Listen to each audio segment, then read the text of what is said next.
Recording live from the Hoban Law Group here in Denver, Colorado, I'm your host, Eric Singular.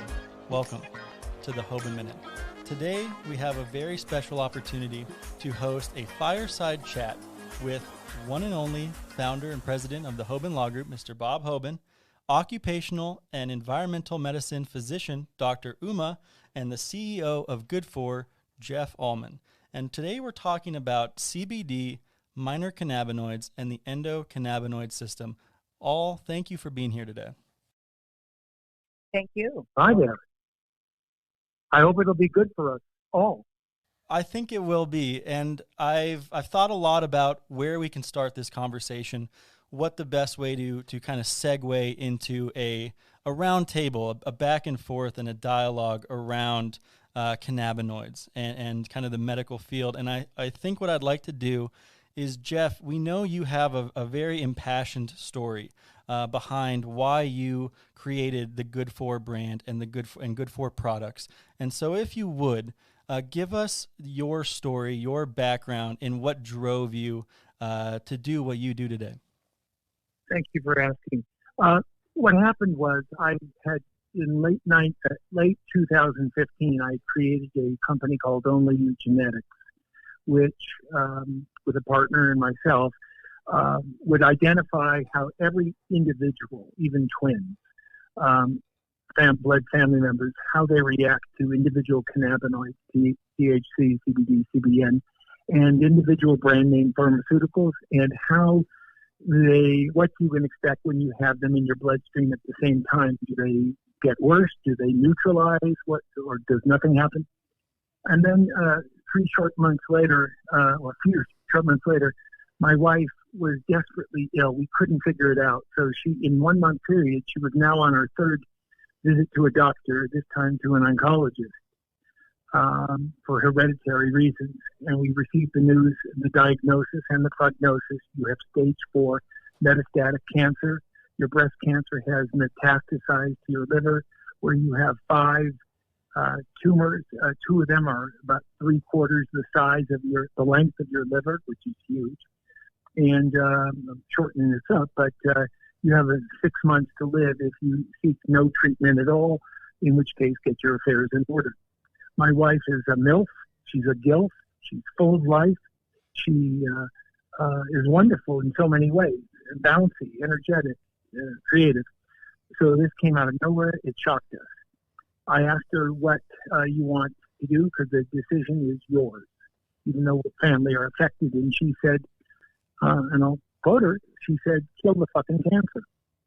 So I said, "Yes, ma'am." What else am I going to say? Well, I knew I couldn't do that, but we did actually do something that has nothing to do with the GoodFOR business, except a wonderful success story. However, we knew she would have side effects, pain, inflammation, neuropathy, horrible things. And in fact, she did. So my son, Elijah, and I created a topical that was filled with way too much THC and many other ingredients. So we had to bring it down, and we did. And it was the beginning. It worked so well on her. Dozens of family and friends found out about it. They wanted some. And this went on for a couple years. And then we thought, there's a business in there. It's good for. It's good for everybody. It's not good for cancer, per se. But certainly it's good for pain. So we trademarked the name. We own it in multiple countries and multiple classes. It works. We've tested it against just about everything you can think of, from pharmaceuticals to over-the-counter, and the evidence is in. It's stronger. It's simply stronger. We do not claim that it's cannabis or hemp CBD that makes a difference, although that's a key ingredient. It's not what's called an active ingredient. It's legitimately an inactive, despite what it does. It's menthol and camphor and many other essentials. And it's not just those, it's the way we put it together. And so that out of tragedy came something that's not only good for my wife, Cindy, but good for humanity. And we're delighted to combine health with wealth to be a profitable business, doing well by helping people get well and stay well. And that's good. Well, Well, it's definitely good, Jeff. And Jeff, you are the star in one of my prize stories about cannabis, where we were on a plane together. Uh, Gosh, I couldn't tell you how many years ago it is now, but I can tell we were coming back from NJ BizCon in Orlando. That's right. That's right. And I was Every sitting, seat on the plane was packed. oh, it was packed. And I was sitting in the window seat, and you came by to say hello, and we talked for a few minutes, and you started to talk about something related to medicinal cannabis with the woman, I believe, next to me, and then another person on the opposite side of the aisle. And before you know it, for this, maybe the first 30 to 50 minutes of this flight up in the air, you were proselytizing. You were teaching people about the good word of cannabinoids and cannabis and doing it from I'm personal a cannabis experience. evangelist. That's right. Yes. That's right. But actually, I recall it well because I got a photo of you. You were sitting between two heavy people. You were in a middle seat. You were uncomfortable and you were giggling. What happened was I got from the very front of the airplane and I began to walk all the way towards the back, holding up a book, a digital book, written by a brilliant young man named Justin Kander, Kandor, called the Cannabis for the Treatment of Cancer or Cancer. There's digital book. It's free. And so as I walked down, I would show it to everybody. And I would say, if you want a copy, give me your card. People started giving me their names and emails on napkins. And it was funny to see I want to call them waitresses, but the stewardesses who are having to refill everybody's napkins and drinks. And you're right. All these people, I got off the airplane with 47 napkins and business cards, and I sent it to every one of them free. Well, let the book and the experts speak for themselves. Well, that's right, and frankly, you don't expect to hear that on an airplane, particularly as well described as I remember that day. But also, so many people, particularly people from Florida at that point in time, just didn't know about this at all. And when you talk about sort of preaching the good news of cannabis, of course, we've got our good friend Dr. Ullman on the line as well. One of the things that Jeff mentioned a minute ago was the formulations that he produces, and you've been involved in formulations and evaluating formulations in this space. What about the notion that cannabis is or is not an active ingredient, but rather is an ingredient that sort of makes other things work better, particularly when you look at it from a health and wellness perspective? How do you see these things fitting together? An excellent point. Well, Dr. Ullman said something to me that was so enlightening and uplifting. When I was telling her part of the story that you asked me to share, and I did, and I said just casually, not even thinking about it, that there is lots of anecdotal evidence, and I was trying to continue, and she said, wait a minute, it's not anecdotal, it's evidence. And she's right. We have to stop being like Democrats who apologize for being polite and correct and fair and ethical. It is evidence. Whether it comes from a stage 4 from Israel or Czech Republic or Canada or who knows about the U.S. There's so much propaganda. It's still evidence. We cannot, as a brand, GoodFOR.us, not .com, but GoodFOR.us, must be careful. We cannot say things that are judgmental, that would tick off the FDA or even conspiratorial plaintiff attorneys who file nuisances. So we cannot claim the sensible things that I'm saying to you personally, not as an executive or as an owner of GoodFOR, but just as a person. You can't do that. But let me defer to the doctor. She knows far more than me.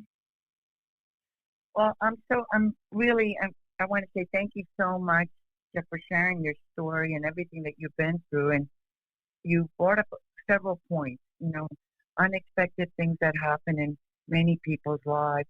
And cancer is a word that pretty much anywhere in the world, if you say cancer, people know and can relate to that. And you also mentioned side effects of what your wife went through, which is the pain and the neuropathy. And this is very, very common that we know from the treatment that people are given for cancer. Most treatments for cancer are chemotherapy, radiation, immunotherapy, antibiotics, steroids, or whack parts of the body. I mean, pretty much that's our treatment. And from every one of those things, there is a side effect. And so what we know is that when we talk about cannabis as a safe alternative and also as an adjunct, and you brought this up, how can we combine this with other treatments?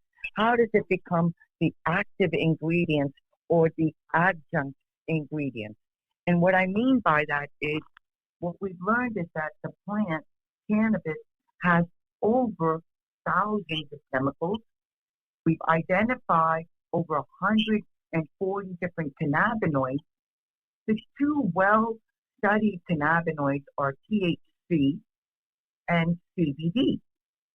And what is very unique about both of these cannabinoids is how it works with a beautiful system known as the endocannabinoid system. And what's also very important to understand is that cannabis works with this beautiful system, not because there's a plant out there, in the words of Dr. Raphael Mechoulam, but because there's receptors in our body. And what we found is that CB1 receptor, which is primarily in the brain, and CB2 receptors, which are in our immune cells, which is throughout our body as well. But we also have other receptors, TRPV, GPR18, and multiple new receptors that we've identified. But what we know is that cannabis can work with these receptors to bring about ease. Because when you are in a dis-ease, it means that there's some type of inflammatory reaction happening.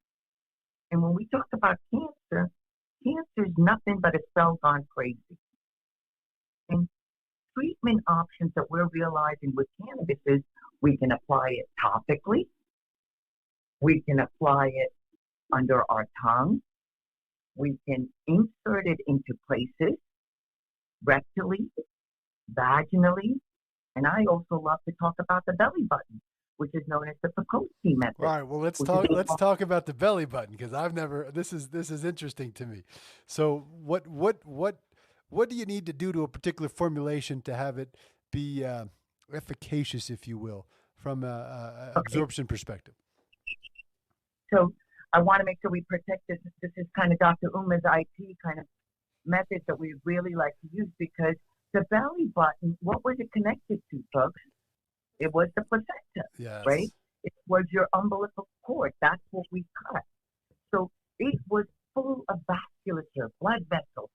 And what is still very much a remnant of that is the fact that you can use that, and it is known as Pacosi, P-E-C-H-O-T-I. And my grandmother was a shaman. And I could still remember that they would infuse liquids and tinctures that were made, castor oil, sesame seed oil, made from different things that was infused. And they would instill it into the belly button and rub it, because this is where we talk about receptors. And women, menstrual cramps, people with IBD, inflammatory diseases, inflammatory illnesses, when you have your period, abdominal bloating, irritable bowel disease, all of these things are right there. And it's a wonderful delivery system that can easily be approached topically. No, that's something that may be obvious to those of us that are, thinking about this from a scientific perspective, but it's certainly an overlooked orifice. I don't know if belly button qualifies for an orifice or not. But Jeff, let me ask you this: when you talk about developing products and you look at sort of, as you mentioned, cannabinoids as an ingredient, but not perhaps an active ingredient, but there is evidence to suggest that these compounds, these cannabinoids, do in fact have medicinal or health benefits.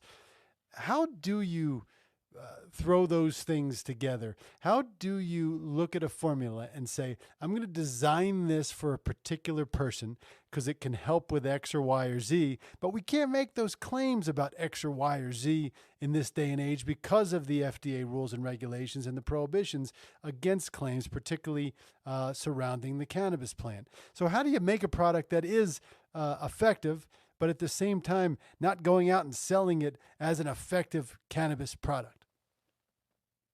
Well, that's the billion-dollar question. And those companies who figure that out make money and help people. Just like I said earlier, that tragedy can sometimes bring out the best in people or best services or products. So can families. We use our family and closest friends as human guinea pigs. And these open-minded bipeds who swallow hard and have to trust us. And it's worked. And these people are very blunt. You have to find people who will take it, and you have to expect that no two bodies are the same, which is why our GoodFOR slogan is good for every body. Two separate words. Now, maybe that's too subtle. Any brand cannot say certain words. We just can't. And the FDA does not care what disclaimers we use, whether we make our own that go beyond what the required FDA statement is or not.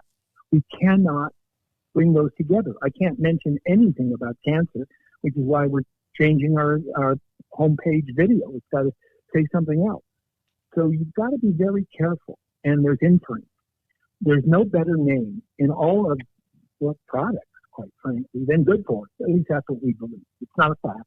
It's an opinion that we are already beginning to prove. So anything you say, you can't say anything about cannabinoids or cannabis. You can't.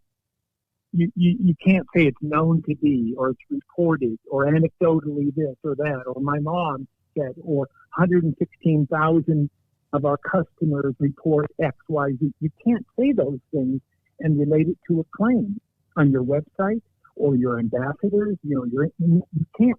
The FDA will stop you if they choose to do it. If they do. And we should all be a bit concerned about that. A lot of work for lawyers here, but rightfully so. And even the lawyers can't guarantee it. So you have to judge, the risk, the classic risk reward ratio.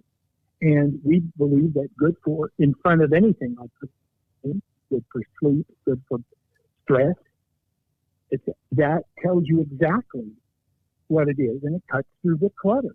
Most CBD businesses will be broke, dead, rolled up, etc. within the next 2 years. So the FDA is our frenemy in a way. The longer, and this is what's kind of good and bad, the longer the FDA does not issue clear guidelines and regulations, the more confusion there will be, the more work, more opportunity for entrepreneurs, as long as they avoid being manures and making, a big brown mess of it, and more work for legal assistants, paralegals, and attorneys. But that's appropriate. So we're in a transition where we just have to hope that the education overcomes the propaganda and that good quality companies emerge. The problem is, and Amazon is a perfect setting, people don't know the difference between hemp extract oil or hemp seed oil, which has no cannabinoids and no benefits, even though it's filled with wonderfully good and helpful omegas. So my simple solution is you have to think creatively. If you don't have a great brand name with great products, you're cooked. You're just cooked. I mean, it's half-baked, literally, and you're not going to succeed. Invest in T-bills instead. The last time that we spoke with Dr. Uma on the Hoban Minute, we talked about how it's difficult to talk with a doctor about cannabis, that it's still something in the medical community when you talk about the endocannabinoid system. I remember, Bob, you saying that you had to educate your physician on elements of cannabis. So my question to you, Dr. Uma, is if someone out there was listening to this podcast and had a loved one or themselves were diagnosed with cancer, how do you go about talking to your doctor about these kinds of formulations and wanting to actually broach beyond the traditional approaches to cancer? How do you speak with your medical care professional about cannabis in a way where they're not just going to look at you like, what are you talking about? Because we do know that there's evidence, anecdotal, it may be anecdotal for right now, but how do you broach this subject with your doctor? Well, I'm so happy you're asking this because I'm asking this of my colleagues. I broached this statement exactly. What is it that you guys are fearing? How can we make this so that, I always say, please open your heart. You don't have to use this medicine, but you know somebody that can benefit from it. Open your mind because we all have an endocannabinoid system, and hopefully that will open the door to a better doctor-patient relationship. But the problem is right now, honestly, there's still so much but their mind is stigmatized. I am in Massachusetts, the mecca of education, and I have to give you guys an update. We are planning the Massachusetts Medical Society with their new delegate meeting that'll be coming up in November. They are going to make some changes in how Massachusetts Medical Society is going to approach medical cannabis. And they've appointed me as the media point of contact, which means I'm going to go through some training. But I'm very excited about this because this is a huge leap for my colleagues. Because ultimately, this is where the fear factor is what I can only say it as. Pharmaceutical companies come from federally regulated drugs. Patients get reimbursed for the drugs that the federal government issues, right? And I've always questioned this. We have drugs out there that are used for off-label use, right? One drug is used that has been approved, it goes to FDA for one thing, but then we use it for other purposes. How does that happen? Why can't we apply those kind of rules at least to cannabis now? Maybe that will make it easier for them to understand that, number one, cannabis has been around for thousands of years. It's a very safe alternative. It works with a system known as the endocannabinoid system. We know that this plant was prescribed by doctors in this country and in the pharmacopoeia from 1850 to 1942, and that the government has a patent number 6630507. So I keep reiterating these facts. And then also, I think what's really important to give them some places to go to. So PubMed.gov has wonderful articles, Medscape. These are places that you can go to and they can put in cannabis and cancer. They can put in cannabinoids and cancer. And what they will find out when it comes to cancer, we have data to prove cannabis works in 4 very specific ways. It works as being anti-proliferative, which means it doesn't let the cancer cells multiply. It's anti-metastatic. It doesn't let the cancer cells spread. It's anti-agenesis. It cuts off the blood supply to the cancer cell. And it also causes apoptosis, fancy term for cancer cells you need to die, suicide. And these are 4 very specific properties that we know that how cannabinoids work.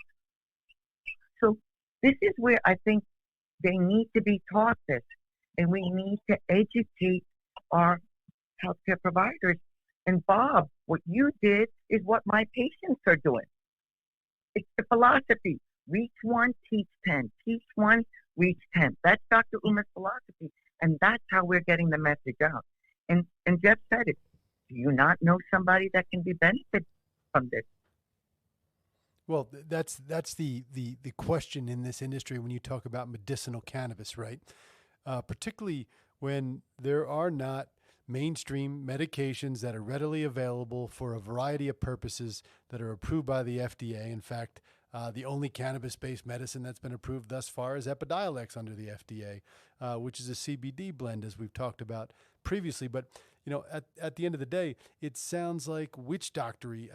That was the reaction, Eric, to your point. When I talked to my doctor about it, I wasn't going in to speak to my doctor about cannabis in particular, but I was.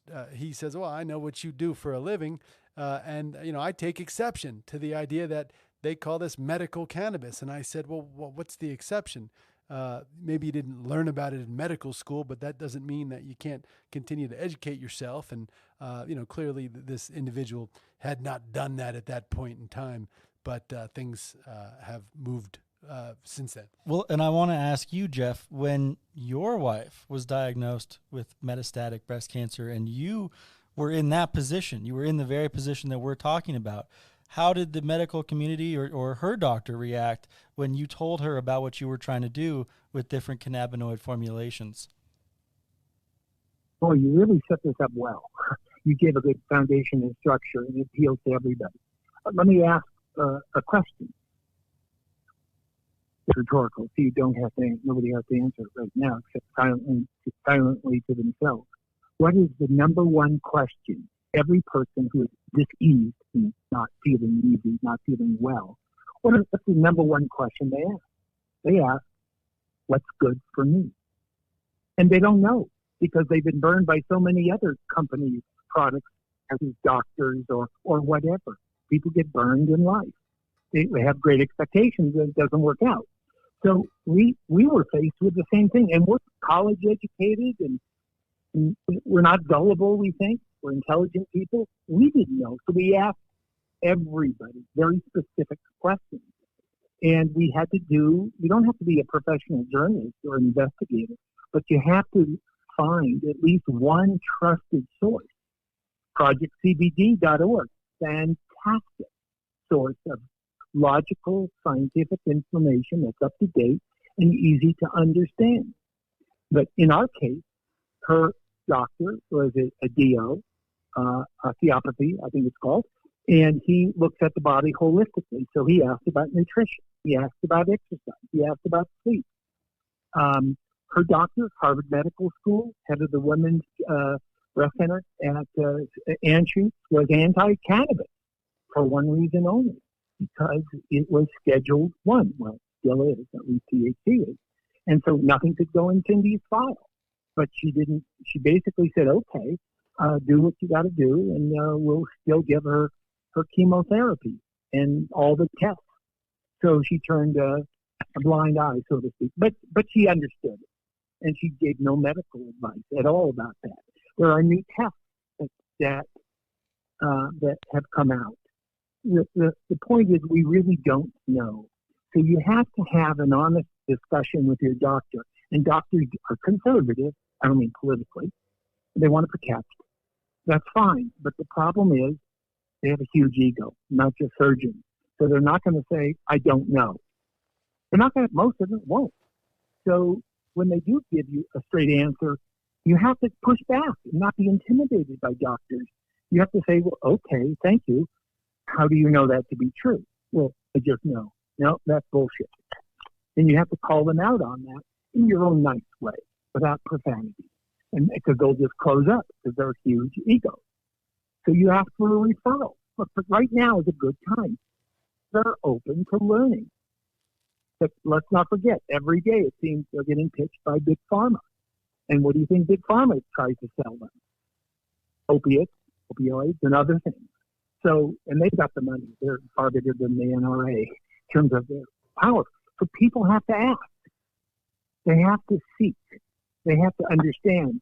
There's a great CBD book by Leonard Lenow. I think it's Leinow. Fabulous book. It's been out a couple years about even dosing. Doctors don't know about dosing. They really don't. Even cannabis experts. Is it weight? Is it age? Is it gender? Is it your environment? Is it the oils you have in your stomach when you're taking some cannabinoids? Is 1 and 1 always 2? When does it come out to be 1.7, which means a big difference, or 7.7? So the best thing consumers can do is get educated. Even if they're not suffering now, Don't wait until you've got to rush to the emergency room. Learn about your choices now. But Americans are lazy. They don't read. They want to be Jeff, you fooled bring up by something video. so important. You must become an educated consumer today because you are a customer. Every one of us is a customer out there, and we're a consumer. And if we don't start reading the label and start asking the questions, it's shame on us. And at the end of the day, but you point out something really good, Doctor. You say if we read the label. The problem is so many companies use small bottles, small containers, and good luck reading that 6-point language. Those companies know. Shame on them. They know you're not going to read it. And people just throw away the boxes or the literature and don't read it. And they do that with pharmaceuticals too. So it's not just cannabis. One of the things we did at GoodFOR is make certain everybody, even people with 20/80 vision, could read everything on our label. Shame on us if it wasn't good for the person. We have to experience our own pain, our own suffering, our own stress, so we can empathize, sympathize, and work together with our customers. We, at the same time, we're not their doctors. They cannot look to us as anything more than educators, even though we're selling products at the front door. And you bring up the other point. This is what I tell my colleagues, and I tell everybody. At the end of the day, all patients are not doctors, but all doctors are patients. And I repeat this. Hey, that's good. You know, and we have to understand this. And it's a global message. At the end of the day, we're all going to have an expiration date. And I want people to have a life of dignity, even when they're dying. And when it comes to cancer, I'm very adamant at this point. I feel that cannabis must be part of the treatment protocol when we hear that word cancer. Because of the side effects that you mentioned, the pain, the neuropathy, all the radiation impact, the scar tissues, just their nausea, their vomiting, their loss of appetite, their mental, physical, spiritual mood can benefit from this. And, you know, on our plant, when we'll have a label for all cannabis, it will say, may cause happiness, not may cause death. You know, that's what pharmaceutical companies, if you listen to every message, the last thing is may cause death. Our plant right. Or ask the worst line we hear in television ads, the worst, is ask your doctor about. No, that's correct. It's a wise thing to say. But those doctors don't know much about cannabis. They need to know about cannabinoid medicine. It's a real medicine. Look, even DEA agents and President Trump, sorry to say President Trump, but he has, and they have an endocannabinoid system.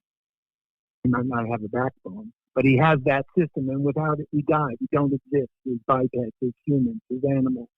We learn about the nervous system. We learn about our cardiac and our respiratory system. We learn about all these things, or 6 senses, but we don't learn about the endocannabinoid system. You, doctor, thank you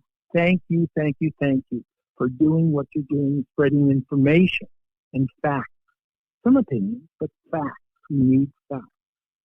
Well, listen, this has been an enlightening discussion, and it really brings the human element to everything that we do on a daily basis in this industry to the forefront. And I'm going to ask you both one last question, or try to get your comments on this before we run out of time here. And that is, if you are the consumer and you're supposed to become educated, and if doctors as a general rule are not up to speed, for lack of a better way to put it, about cannabinoid formulations and the impact that cannabinoids can have on human beings, because it's simply not part of the mainstream curriculum on a regular basis, who do you go to?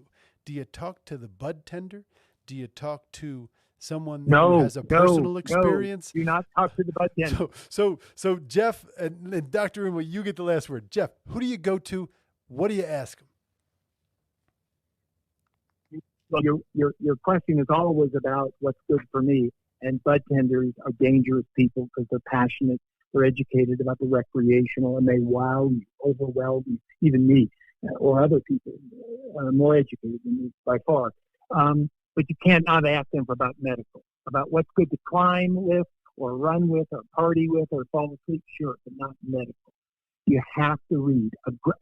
Look, I have no financial or business interest, but I do have a great respect for projectcbd.org. It's probably the best place for the average person to get educated. And from there, they have audios and videos and books and webinars, seminars, all kinds of other stuff. Mostly they don't sell any of that. Also, healers.com is exceptional. That's a great place. And you can always call us. GoodFOR.us, info@GoodFOR.us. I'll make certain our chief science officer, chief formulator, or medical director, or even me, or my wife, Cindy, who's in charge of our community relations, we'll get back to you. Or doctor, I shouldn't speak for her. Call people you know and you trust. Dr. Uma, who aside from calling yourself, and obviously you can comment on that, but who should your average person reach out to if they have a loved one, a friend, or it's themselves that they want to try this, they want to get some advice on how to utilize cannabis because they're entirely unfamiliar? I think going to the websites are very helpful for people. Something that you trust, and like Jeff has mentioned, there's several websites out there. There's a lot of good information, and I would definitely contact, just go to Google. Google just endocannabinoid and just start to learn about these things and look at labels and see if products have been tested. That's what I really look for. Is there a point of contact? Even if they don't put all the information on it, look and see if there's a website that you can go to. Well, Bob, you said this was an enlightening conversation, and I would just add that it is an encouraging conversation. A lot of the times people are very uncomfortable with talking about death. They're uncomfortable with talking about cancer. Expiration dates. And, while we've touched on all of that, I think really at the heart of all of it is a message of hope and of healing and of a alternative that is out there. And we thank both of you, Dr. Uma and Jeff, for coming on and having this dialogue and spreading the importance of education and consumers becoming educated and having these conversations and being well prepared for whatever life throws at you, because you never know what's going to happen tomorrow, but you need to know what to do. You need to be prepared. And it's a message right. we it's got. Good for us to know. It's good for us. But it's just been a pleasure. We thank both of you so much for your time today. It's a timely conversation because breast cancer awareness is next month in October. So thank you so much for taking the time to be here with us today, and we just appreciate it so much. I just want to leave you with where they could contact us, and my 3 words are educate, embrace, and empower. I'm at upliftinghealthandwellness.com, and our email is upliftinghealthandwellness@gmail.com. And our phone number here is 508-444-2324. And I thank you all for everything that you're doing. This is a global issue, folks. We need this plant legalized. Thank you for listening to this episode of the Hoban Minute. Do you have any ideas for episode topics or guests? We would like to hear from you. Reach out to us at media@hoban.law and stay tuned for more on the Hoban Minute.